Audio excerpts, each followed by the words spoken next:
खूप जणांचा असा प्रश्न आहे, मॅडम आम्ही पैसा तर कमवतो, आमच्याकडे पैसा तर येत आहे, पण आमच्याकडे आलेला पैसा ना टिकतच नाही. जसा पैसा येतो तसाच तो पैसा निघूनही जातो. असे का बरं होते?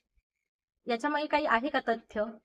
कारण आपण नेहमी हे वाक्य बोलतो, माझ्याकडे पैसा येतो हा, पण आला तसं जातो. येतो पण आला तसं जातो.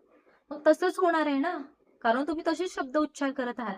भले प्रेझेंटमध्ये तुमची सिच्युएशन तशी आहे, की तुम्हाला जो काही पेमेंट येत आहे, जे काही पैसे येत आहेत, ते लोनमध्ये, कर्जांमध्ये, कोणाच्या देण्यामध्ये जात आहेत. पण ही गोष्ट तुम्ही नोटीस केली आहे का? हा पैसाच जर आला नसता, तर ह्या गोष्टी गेल्या असत्या का? तुमचं कर्ज, तुमच्या काही लोन्स असतील, तुम्हाला ज्या फॅमिलीला फॅसिलिटी द्यायच्या आहेत, त्या तुम्ही देऊ शकला असता का? तर नाही ना.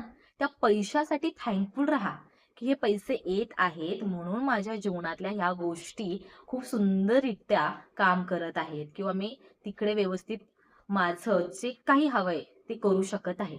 जेव्हा तुम्ही पैशाला थँकफुल राहाल किंवा व्हॅल्युएबल समजाल, तेव्हाच तो पैसा तुमच्याकडे टिकायला सुरुवात करेल.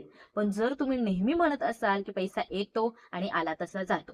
पण आला तसा जात नाही. तुमच्या आयुष्यातले 100% दुःख बाहेर घेऊन जात आहे. म्हणून त्याला व्हॅल्यू द्या, त्यासाठी थँकफुल राहा. मग बघा पैसा येईल, टिकेल आणि तुम्हाला हवा तितका आनंद पण देईल.